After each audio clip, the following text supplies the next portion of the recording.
Shalom, shalom, shalom. Bienvenue à notre émission à Subouina Yeshua. Moi, c'est le pasteur. Bienvenue, Makala. Je salue toutes celles et tous ceux qui suivent régulièrement notre émission à Subouina Yeshua et vous souhaite de très bonnes conditions d'écoute. À Subouina Yeshua, qui signifie dans l'une de nos quatre langues nationales, le matin avec Jésus. Bien-aimés, ce matin, notre thème s'intitule La Saint-Valentin est-elle biblique? La Saint-Valentin est-elle biblique? Bien, mais pourquoi nous avons parlé de ce thème ce matin? Parce que tout simplement, nous avons remarqué depuis un certain temps, la journée du 14 février est toujours festoyée, est toujours fêtée à travers le monde. Et tout le monde se pose la question, est-ce que cette fête ou cette journée est-elle biblique? À première vue, nous allons répondre directement non. Cette journée n'est pas biblique, la Saint-Valentin n'est pas biblique. Mais cela étant, bien aimé, je pense que avant de pouvoir répondre à cette question, nous allons partir de l'histoire ou de l'historique de cette fête de Saint-Valentin. Certaines personnes disent que la Saint-Valentin, c'était une fête, une journée qui est inspirée d'un militaire qui est allé au front. Alors, quand il était de retour, il a pensé rapporter quelque chose à sa femme, une sorte de bouquet de fleurs, pour montrer, pour traduire l'amour ou l'affection qu'il a ou qu'il avait envers cette femme alors qu'il était au front. Et donc, à tout moment, quand il était en train de se battre, il pensait de ne pas avoir une cartouche, de ne pas avoir un fusil, ne pas être frappé par une bombe. Et il a eu cette grâce particulière de rentrer. Et quand il était revenu, à ce moment-là, il a amené un bouquet de fleurs à sa femme pour montrer, pour traduire son amour, parce qu'il n'est pas mort au front. D'autres personnes pensent aussi que c'est un prêtre qui s'est inspiré de cela pour prouver la suffisance, pour montrer que l'amour doit exister.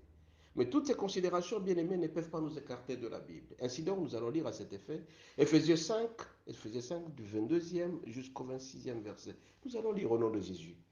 Éphésiens 5, du 22, ça traduit un peu le devoir domestique, c'est-à-dire le devoir de l'homme envers sa femme et de la femme envers son mari. Nous allons lire au verset 22. Femme, soyez soumises à vos maris comme au Seigneur, car le mari est le chef de la femme, comme Christ est le chef de l'Église qui est son corps et dont il est le sauveur. Or, de même que l'Église est soumise à Christ, les femmes aussi doivent l'être à leur mari en toutes choses. 25. Marie, aimez vos femmes comme Christ a aimé l'Église et s'est livré lui-même pour elle, afin de la sanctifier par la parole, après l'avoir purifiée par le baptême d'eau. Bien aimé, ici on nous parle de devoir domestique d'un homme envers sa femme et de la femme vers son mari. On nous dit que la femme doit être soumise à son mari, c'est-à-dire que la femme est là pour être soumise parce que l'homme est le chef de la famille. Chaque fois qu'il y a certaines instructions à respecter au sein de la femme est appelée à se soumettre. La femme n'est pas appelée à se soumettre parce que tout simplement, elle dépend en partie totalement de son homme. Et le mari doit aimer sa femme. Ça traduit donc l'amour, la passion que l'homme doit avoir envers sa femme. C'est l'homme qui doit montrer l'amour à sa femme. Et alors à certains moments, nous sentons dans certains couples que l'amour n'existe plus, tout comme la soumission n'existe plus. Alors, on nous rappelle ces devoirs. L'homme est appelé à aimer sa femme dans quelque circonstance que ce soit. C'est-à-dire que tous les besoins de la femme doivent être portés sur l'homme. C'est-à-dire l'homme doit prendre soin de sa femme sur le plan sécurité, il doit soigner sa femme, il doit lui donner à manger. Tout ce que la femme doit avoir besoin ou dont elle a besoin, l'homme est appelé à pouvoir donner à sa femme. Ça s'appelle amour. Donc c'est l'affection que l'homme doit montrer à sa femme. Et à son tour, la femme doit être soumise à toutes ces choses. Parce que comment ces derniers temps, nous commençons à constater que parce que la femme a étudié, elle ne veut plus respecter son mari. Parce que la femme a beaucoup d'argent, elle ne veut plus respecter son mari. Et aussi, l'homme a beaucoup d'argent, il commence à multiplier les bureaux par-ci, par-là, et on ne sent plus l'amour qui existe. Et donc, cette journée du 14 février doit aussi montrer aux hommes et aux femmes que l'homme doit aimer sa femme. Et la femme doit être soumise. La soumission de la femme traduit aussi l'amour envers son mari. Tout comme aussi, quand l'homme aime sa femme, ça prouve à suffisance que l'amour existe au sein du foyer. Et donc, quand les gens fêtent la journée du 14 février, ça prouve à suffisance que cet amour doit exister tous les jours. Le 14 février n'est qu'un jour parmi les 365 jours qui existent qui montre que l'homme doit montrer l'amour à sa femme, tout comme aussi la femme doit montrer l'amour à sa femme. Alors on se pose la question, est-ce que cette journée doit être fêtée par tout le monde? Je pense que c'est une journée uniquement réservée à ceux-là qui sont mariés officiellement. L'homme qui a aimé sa femme ou la femme qui a été épousée par son mari doivent vivre l'amour tous les jours de leur vie. On ne peut pas connaître un déficit ou une carence de l'amour. Mais tout simplement, ces jours-là doivent rappeler que l'amour doit exister tous les jours dans le foyer, dans le couple. Combien de fois nous remarquons ces derniers temps, 3 mois après le mariage, les hommes et l'homme et la femme ne s'aiment plus. Parce que tout simplement, on a découvert un certain caractère qui ne te peut plus. Et pourtant, on se marie pour le meilleur et pour le pire. Bien aimé, on ne demande pas aux gens de ne pas fêter ça, mais les gens sont appelés aussi à se rappeler de la journée de l'amour entre l'homme et la femme. Il faut se rappeler tous les jours. Mais le 14 février aussi, à un certain moment, c'est très bien. Que vous soyez chrétien, que vous soyez bouddhiste, que vous soyez musulman, c'est une fête qui s'impose à tout le monde, bien aimé. Vous devez vous aimer, vous devez montrer l'amour et l'affection. On ne vous dit pas qu'il faut fêter, il faut acheter des voitures, il faut faire ceci. Mais cette traduction de l'amour. L'homme doit dire à sa femme régulièrement, ma femme, je t'aime. Tout comme aussi la femme doit le dire à un certain moment et doit être soumise. Mais pour l'instant, bien aimé, nous remarquons tout simplement que c'est le matériel qui prime.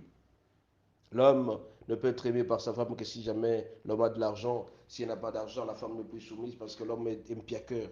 Parce que tout simplement, l'homme n'a pas d'argent, la femme ne respecte plus. Parce que la femme qui cherche de l'argent, elle ne respecte plus son mari. Tout comme si l'homme a beaucoup d'argent, il multiplie les bureaux. Et on ne sent plus l'amour qui doit exister entre l'homme et la femme. Bien aimé, faisons tout pour garder l'amour. Faisons tout pour garder l'affection dans le couple. Et si jamais vous gardez cet amour dans votre couple, vous allez voir que toutes les bénédictions du monde vont affluer vers vous.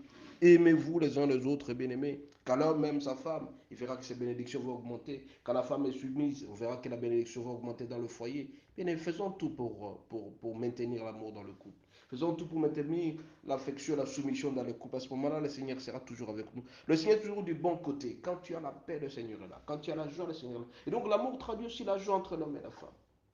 Quand l'homme aime sa femme, on sentira toujours la joie. Et quand la femme est soumise, l'homme sera toujours heureux. Et donc, ça prouve à substance que la passion de l'un de l'autre doit exister.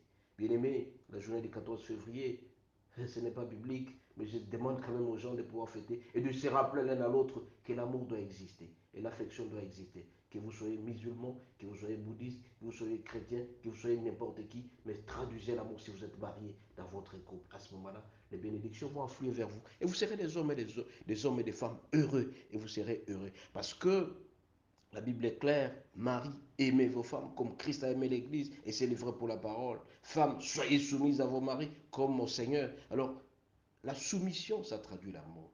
L'amour, ça traduit l'amour aussi.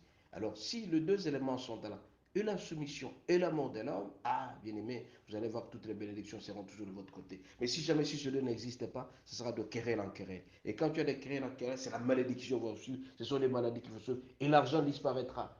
Parce que pour l'instant, nous sentons que c'est le matériel qui commence à mettre les gens ensemble. S'il n'y a plus de matériel, l'amour n'existe plus. S'il n'y a plus de matériel, il n'y a plus de soumission. Vous serez malheureux si jamais vous focalisez votre amour sur le matériel. Et si vous focalisez sur le matériel, vous allez voir qu'à un certain moment, le matériel, vous allez le laisser et vous partirez.